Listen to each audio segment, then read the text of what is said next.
Sa previous episode, si Bellac ay isang taong naging sentro ng pang-aapi at pangmamaliit, dala na rin sa siya lamang ang tanging tao na nabubuhay sa mundong iyon at dala niya ang diskriminasyon sa lahat ng lugar pero kahit ganon, siya lamang ang nag-iisang tao na tumutulong sa mga nilalang na nangmamaliit sa kanya. Pinatay niya ang isang dambuhalang pugita na gumagawa ng malaking kasiraan sa mismong lugar, nilalason ang mga pagkain at nagagawa pang masaktan ang mga tao na nagtatrabaho dito at kahit karamihan ay walang bilib sa kanya, kaso sa tagpo na iyon ay ipinakita niya ang kanyang kakayahan at lahat ng nilalang ay nagulat sa lakas na taglay nito. At sa pagpapatuloy, sa huli ay sinabi ni Bell na mahal niya si Shen at pagkatapos ay ginamit niya ang kanyang lakas upang atakihin ang kanyang master at tuparin ang kanyang layunin mula sa kanyang pinagmulan. Si Bell ay ipinanganak mula sa isa sa mga batong iyon na parang mga itlog na gawa sa lilang bato, habang iniisip niya kung sino siya ay inakala ng batang babae na ang kanyang tahanan ay nasa kalangitan at natatawa siya sa kabangisan ng biro na ito, isang tao na may ugat sa taas na tila hindi niya maaabot. Kasabay nito ay may isang lalaking nagmasid sa batang babae habang natutulog ito, may hawak na mahiwagang relo at kapag kumikislap ang tali ng batang babae ay nagising siya sa quartz na kagubatan kung saan ang croc ay asul na, kahit matagal na mula nang huling bumisita si Bell sa lugar na ito. Hindi niya ito namimiss at biglang may batang Rydia na humihila sa kanyang damit at nabigla siya at inalok ng batang babae ang kuneho ng kanyang tsaa dahil ang pag-encounter sa ganitong nilalang ay tanda ng magandang kapalaran, ngunit iniisip niya na hindi magandang ideya na maglakad kasama ang hayop na ito, kaya iniwan niya ang kanyang tasa dito at nagpaalam. Pagkatapos ng mahabang paglalakad, nakarating si Bell sa Park City sa lupa ng Shuar at habang papalapit siya sa populasyon ay naranasan niya muli ang karaniwang problema sa kanyang buhay, ang pakikipaghalubilo sa lahat ng mga kakaibang nilalang. Habang naglalakad sa boulevard, namangha si Bell sa kagandahan at kasiglahan ng lungsod at may ngiti sa kanyang mukha kaya't nagdesisyon siyang kumain sa loob ng tavern. Ang parehong lumang senaryo ay naganap at tinawag ng mga beastman ang tao na walang pinagmulan. Ang bartender bagaman hindi kasing mapanghusga ng iba, ay inakala na ang tao ay isang sirena mula sa kastilyo na naligaw at sa palagay ni Bell, mas mabuti pa iyon dahil saan man siya magpunta ay laging mayroong mga nilalang na tumitingin sa kanya ng may paghamak. Ipinagwalang bahala niya iyon at umorder ng pagkain at isang iced floor tea. Nang mapansin ng bartender ang pagkabalisa ng banyagang batang babae ay ipinaliwanag niya na lahat dito ay sumusunod sa batas ng tema kung saan bawat isa ay nakatadhana maging mabuti o masama. Kung hindi susundin ng batang babae ang rules na ito ay maaari siyang mapahamak at iniisip ni Bell na siya ay banibiro, kaya't iginiit niya na huwag siyang tawaging maliit na babae at sinabi ang kanyang pangalan at humingi ng paumanhin ang beastman at ipinakilala ang sarili bilang si Haggas, ang may-ari ng mismong tindahan. Tinanong niya kung ano ang alam ng bisita tungkol sa lupa ng Shuar, ipinaliwanag ni Bell na natutunan niyang ang Park City ay nahahati sa pagitan ng mabuting mga top dogs at masamang mga underdogs, kung saan ang mabuti ay nakatira sa loob ng kastilyo at ang masama ay nasa labas. Dito ay napunta si Bell sa nais na iparating ni Haggas at ipinaliwanag niya na ang batas ng tema ay hindi maipapatupad ng walang paghahating ito at walang sino mang humahamon sa balanse na ito ang nakaliligtas, kaya't pinapayuhan niya ang tao na alamin kung saan siya kabilang sa lalong madaling panahon. Ngunit iginiit ni Bell na hindi niya kailangang dumaan sa prosesong ito dahil aalis na siya ng bansa upang maging isang nomad, kaya siya napunta sa park at naniniwala ang beastman na hindi papayagan ng Diyos iyon at dahil galing sa loob ang batang babae, ay ipinaliwanag niya na hindi ang hari ng kastilyo ang tunay na namumuno sa bansang ito kundi ang Diyos. Sa sandaling iyon, isang matinding sakit ng ulo ang naramdaman ng babae at mga baluktot na imahe ng kanyang master ang pumapasok sa kanyang isip. Tinanong ni Haggas kung ano ang nangyari at ipinaliwanag niya na nagkaroon siya ng mga pangitain ng Deus Ex Machina, pero hindi niya talaga alam ang ibig sabihin nito dahil narinig lang niya ang kwento mula sa isang taong walang puso matagal na ang nakalipas. Gayunpaman ay ipinakita ng mga pangitain na pumatay siya ng isang tao kaso hindi ipinaliwanag kung sino o bakit. Sa gitna nito sa gulat niya at ang Rydia mula kanina ay itinapon sa tavern dahil sa paglikha ng masyadong maraming problema para sa ilang mga residente ng lungsod. Tinanong ni Haggas kung ano ang balak gawin ng mga tao sa batang ito at isa sa kanila ay ipinaliwanag na ang bata ay biglang nawala at tumakbo dala ang kanyang espada, na nagdulot ng maraming problema sa paghabol sa kuneho at dahil dito, inakala nila na sila ay masasamang Solists. Walang pag-alinlangan ay hinugot ng mga beastman ang kanilang mga espada at sinabing magsasalo sila ng fillet ngayong araw, lalo na dahil ang pagpatay sa ganitong nilalang ay magbibigay ng kasikatan sa rehiyon at ang pag-inom ng kanyang dugo ay magpapalakas sa kanilang mga espada. Gayunpaman bago mangyari ang pinakamalala ay itinapon ni Laak ang upuan na inuupuan niya upang pabagsakin ang pinakamatalinong Celeste at hinugot ang isang bagay. Sinabi niya na kung hindi mo kayang pag-iba-ibahin ang pagiging masama sa paggawa ng masama, hindi ka karapat-dapat sa isang espada. Sa harap nito ay inatake ng mga Celestes ang batang babae at kahit na madali niyang naharap sila, may ilang magic na pumipigil sa kanya na gumanti na nagpapaalala ng sumpa ni Shen at sa huli ay sinubukan ng isang Celeste na atakihin ang kaharap, nang handa na sanang makialam si Laak ay pumagitna si Haggas at sinabing naintindihan na ng lahat kung gaano siya kalakas at kagaling at sapat na iyon. Bukod pa rito ay napansin niya na ang mga espada ng mga beastman ay hindi na muling uusbong at sa halip ay matutuyot lamang dahil ito ay 100 palabas. Sa labas ng tavern ay nagtipon ang mga good top dog Celestes kaya't tinanong ni Haggas ang batang babae kung mayroon siyang dog tag, isang lisensya para lumaban. Siyempre, wala siya nito kaya't sinabi ng may-ari ng bar na tumakas agad dahil napasok siya sa gulo ng walang lisensya at hindi nila ito mapapalampas. Kaya't nang makita ni Laak na tumakas na ang kuneho ay iniwan niya ang ilang barya upang bayaran ang kanyang nakain at sumuko sa mga awtoridad. Dinala siya sa kastilyo sakay ng isang malaking pagong na may saddle sa likod nito, sinabi niya kay Ronding na sila ay bumabalik sa loob ng lungsod pagkatapos ng matagal na panahon at dahil bata pa si Laak, wala siyang naaalala tungkol sa lugar na ito maliban sa kanyang espada na itinapon sa isang selda sa loob ng kastilyo. Narinig ni Laak mula sa isang kinatawan na ang kanyang kaso ay iimbestigahan kapag ang kandila sa tabi niya ay namatay, hanggang doon ay mananatiling nakakulong ang tao at habang iniisip ang kanyang kabataan, naaalala niya ang pagkakakulong sa isang silid na halos kapareho nito at ngayon ay hindi niya magawang putulin ang anuman dahil sa kanyang sumpa. Alam niya na ito ang kanyang unang pagsubok at tinanggap niya ito nang lumabas ang kanyang hatol. Dahil dito ay tanggap na lang niya ang kanyang kapalaran at noon ay naghihintay siya na may dumating upang ilabas siya sa bilangguan, kaso sa anumang paraan ay hindi niya matatandaan kung sino iyon. Ang mukha ng taong responsable ay baluktot ng magic at hindi makilala, ang problema ay hindi na siya bata at walang darating para sa kanya at ang pagtitig sa pinto ay hindi magpapabukas nito ng mas mabilis at sa kabilang banda, si Ronding ay may kapangyarihan at sa pamamagitan niya nakuha ni Laak ang kanyang kalayaan. Pagkatapos nito ay hiniling niya sa tao na namamahala sa mga selda na tawagin ang isang soloist na nagngangalang Gaff, dahil sa takot ay wala nang magawa ang maliit na nilalang kundi sundin ang kahilingan at pabalik sa Amirit. Tinanong ng isang batang lalaki si Haggas kung may nagsira ng kanyang espada. Ipinaliwanag niya na matagal nang natuyo ang kanyang espada, sa katunayan ang mga espada ng ilang Celestes na nabugbog at nagpapagaling sa guest room at habang sinasabi niya ito, lumingon ang matandang lalaki at napansin na kausap niya si Adnes, isang tao na matagal na niyang hindi nakita at hindi inaasahang makikita doon. Humingi si Adnes na makausap ang mga Celestes kaya sinamantala ni Haggas ang pagkakataon para tanungin kung binisita ng bata ang kanyang pamilya, ngunit malinaw na sinabi ni Adnes na wala siyang balak gawin iyon at habang umaakyat siya ng hagdan, narinig nila ang mga sigaw mula sa labas na nag-aalerto sa kanila sa pagdating ng hukbo ng Insatiable Void. Ayon kay Haggas, malamang na naamoy nila ang kanilang sariling uri kaya naniniwala siyang mayroong isang tao mula sa Park City na sasali sa hukbo ngayon, isang tao na hindi na makakaranas ng kasiyahan sa buhay.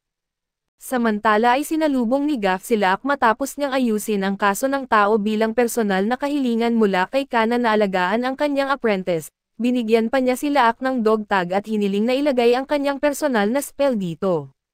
Tinanong ni Laak kung bakit gagawin ng isang elite Celeste ang lahat ng ito para lang tulungan ang kanyang master, at tinanong niya kung may galit ba ang tao kay Anola at sumagot siya ng hindi, lalo na dahil pinapatawad niya siya sa lahat ng bagay tungkol sa kanya. Gayunpaman ay tinanggihan ni Belle ang dog tag dahil siya'y magiging isang nomad, binanggit ni Gaff na hindi maaaring magsimula ng kanyang paglalakbay ang batang babae nang hindi muna gumagawa ng kontrata sa hari, kaya kailangan niyang maglingkod bilang Celeste sa lupang ito. Sinabi ni Belle na siya ay nasa ilalim ng sumpa dahil naapektuhan nito ang kanyang espada at ngayon ay hindi na niya magawang putulin ang kahit ano, habang si Running ay kayang putulin ang anumang bagay sa kanyang espada at sa tugon, nababahala si Gaff na ang tao ay binanggit ang mga bulaklak at tao na parang walang pagkakaiba sa pagitan nila.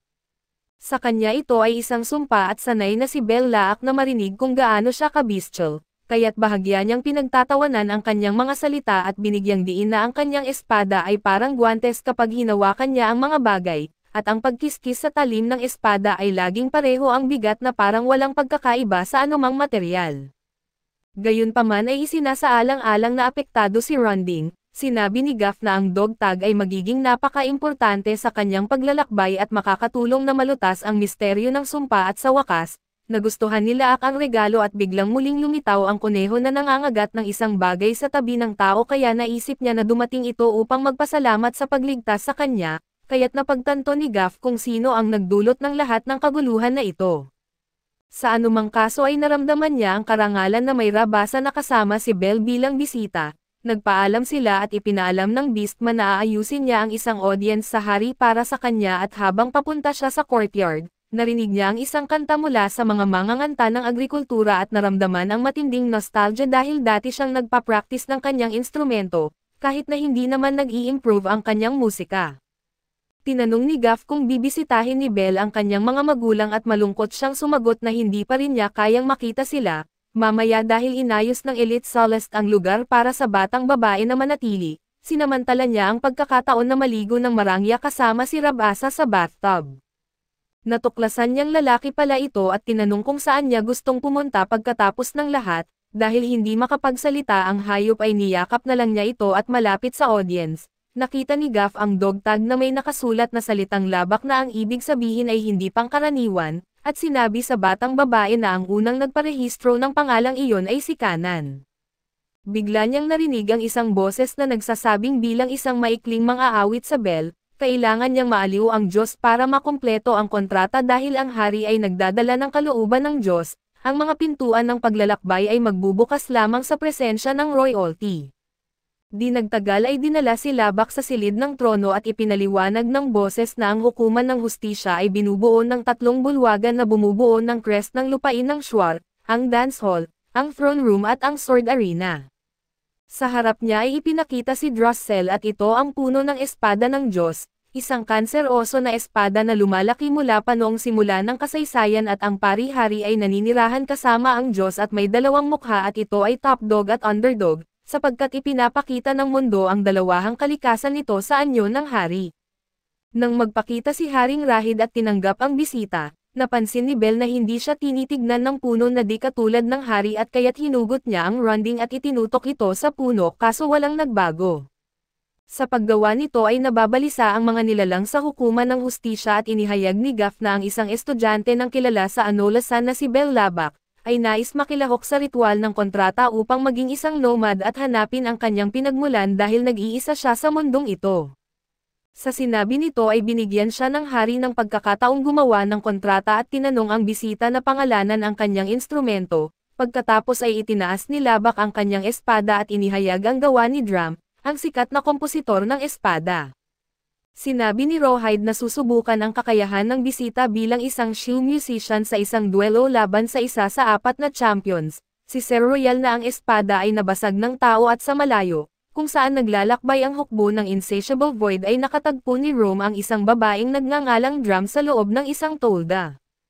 Ipinagtapat niya na ang pagkikita kay Anola doon ang huling bagay na inaasahan niya. Sa katunayan ay binanggit niya na ang kanyang batang alaga ay sa wakas ay umalis na sa pugad at tungkol doon, sinabi ng master na pinutol ni Belle ang kanyang braso at halos hindi siya nakaligtas. Sa ilang kadahilanan ay nakatakas ang kanyang katawan ngunit hindi nagtagumpay ang kanyang espada, kaya't hiniling ng Beastman kay Drum na ayusin ang kanyang sandata dahil siya ang lumikha nito at siya lamang ang makakapag-ayos nito.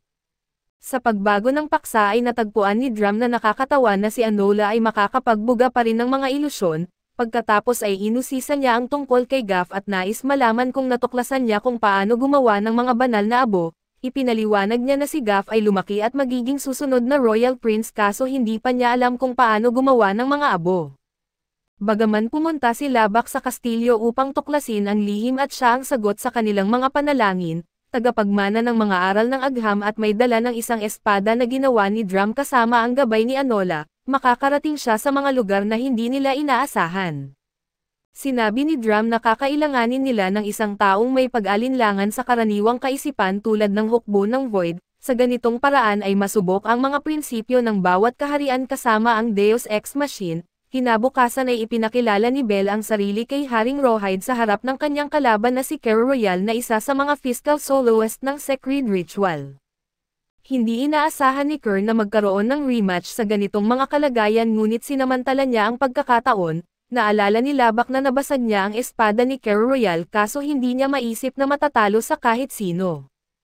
Ang sumpa na natanggap niya ay pipigil sa kanya sa pagputol ng kahit ano na maaaring magtapos sa kanyang pagkakataon na magtagumpay. Sa pagangat ng bagong espada ay ipinaliwanag ng Centaur na ginamit niya ang mga buto ng kanyang nabasag na espada upang makabuo ng bago na tinawag na Lived.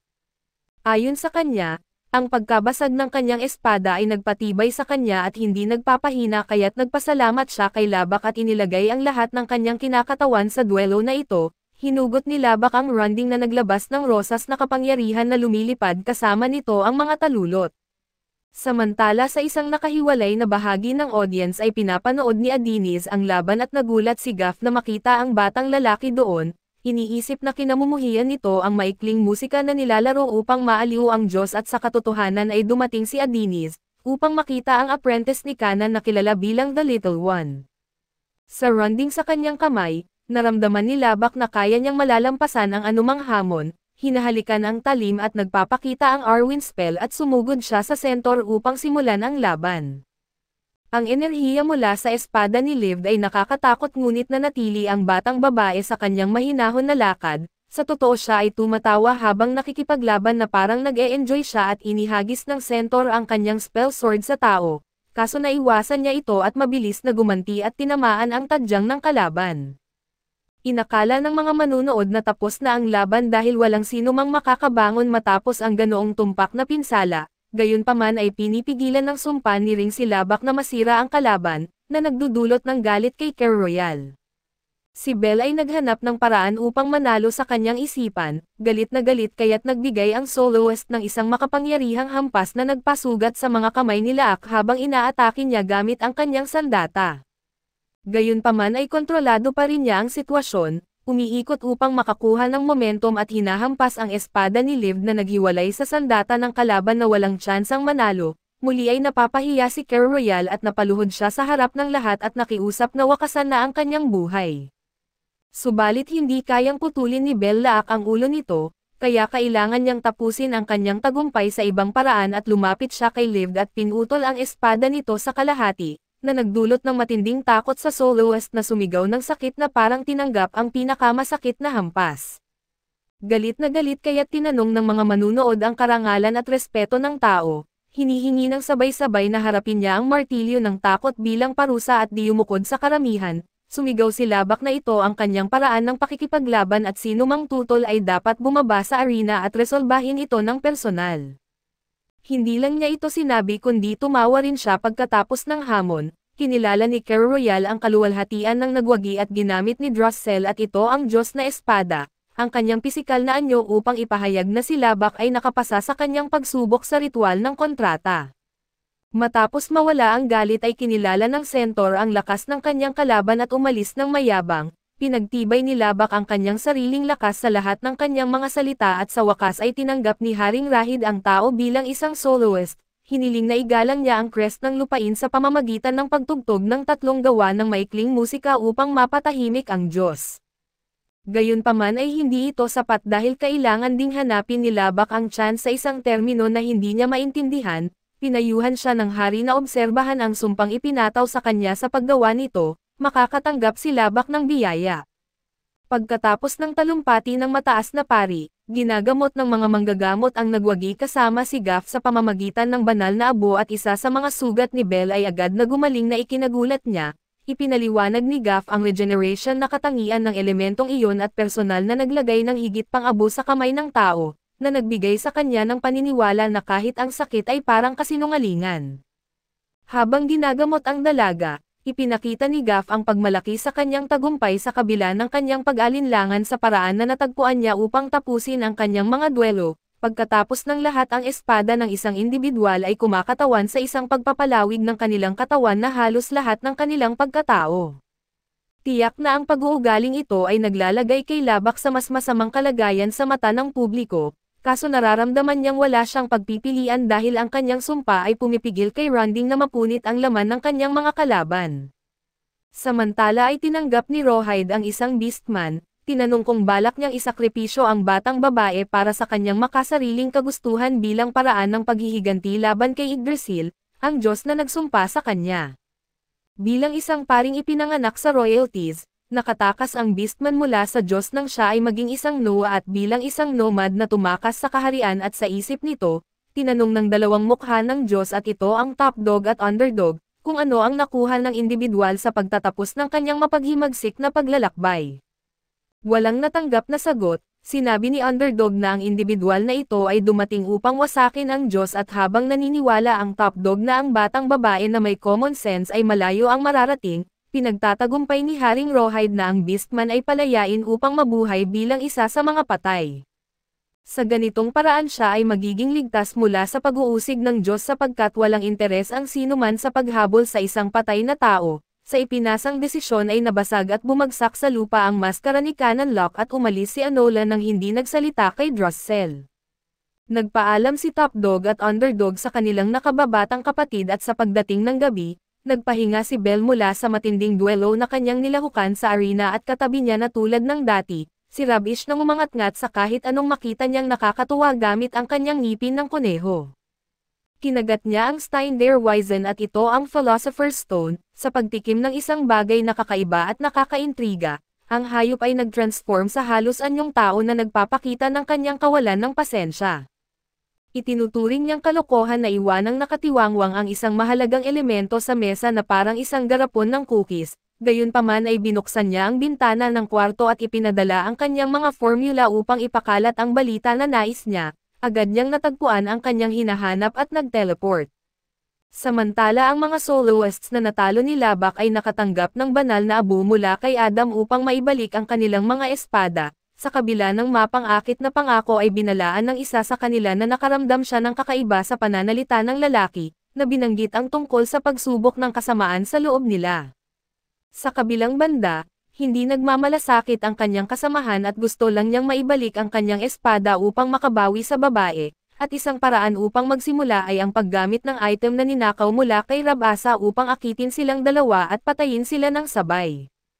Biglang lumitaw ang literal na kuneho na nagsasabing sapat na ang isang simpleng calculation upang lipulin ang lahat ng mga soloists gamit ang isang magic. Pinaalalahanan ni Rabish ang mga kalaban na sila ay tila nasunog at samantala ay kinuha niya ang kanyang relo at binati ang underdog ng Sweet Nightmares bago umalis.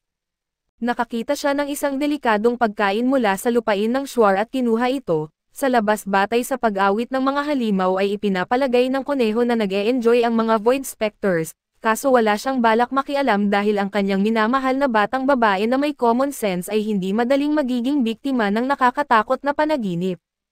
Kinabukasan ay ganap na nakarecover mula sa kanyang mga sugat sa laban, nakatanggap si Labak ng balita na ang mga masasamang soloists ay aatakihin ang Boulevard Under East sa anumang sandali, ang lugar kung saan nakatira ang kanyang mga magulang ay magiging sentro ng atake.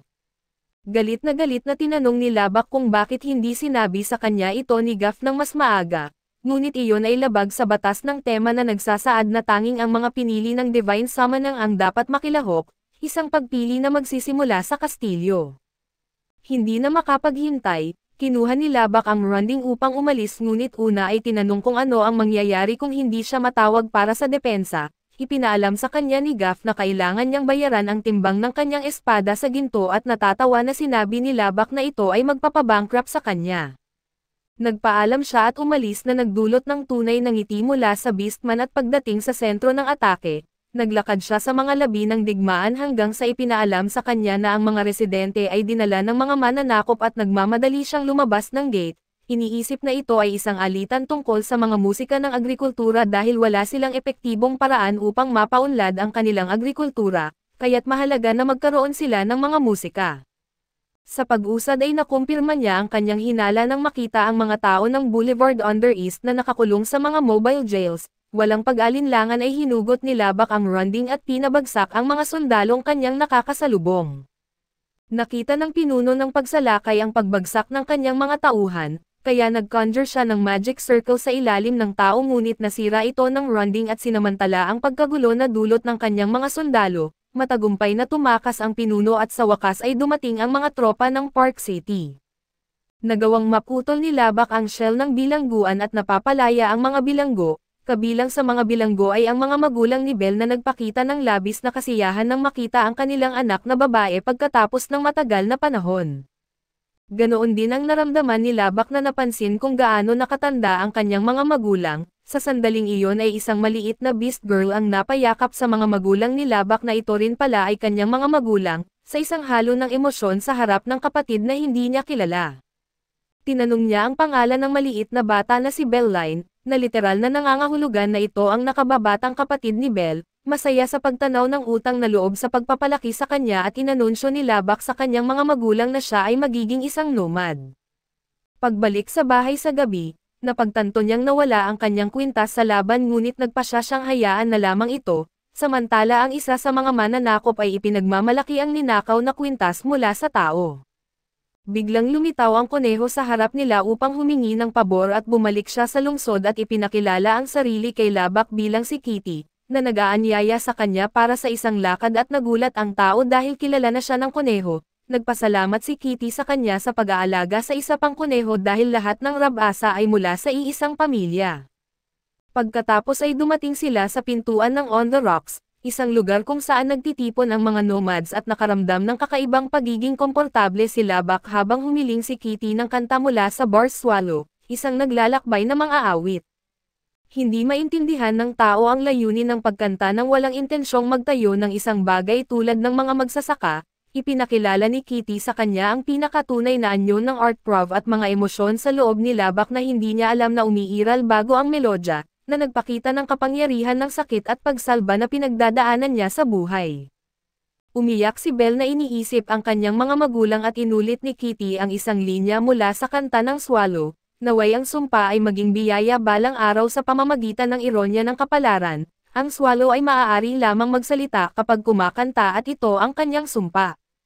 Gayunpaman sa maikling sandali na siya ay kumanta ng kanyang magandang boses, ikinwento ng artist ang tungkol sa isang babae at sapat na ang maikling panahon na iyon upang turuan si Belle na ang kanyang mga magulang ay kinuha ang kanyang pangalan mula sa kantang ito, dahil ang ibig sabihin ng salitang Little One ay Belle. Katulad nito, tulad ng sinabi ni Shen na ang ibig sabihin ng apelyido na Laak ay hindi pangkaraniwan at sa isang paraan ay parang hinuhulaan ng mga tao na ito ang magiging tadhana ng kanilang anak, labis na nasabik sa matinding damdamin at tinatakpan ng dalaga ang kanyang mga mata ng kanyang mga kamay at nawala sa paningin si Kitty, na iniwan ang kwintas ng dalaga sa mesa. Kaso dito muna matatapos ang ating recap sa anime na ito, salamat sa inyong panonood hanggang sa muli.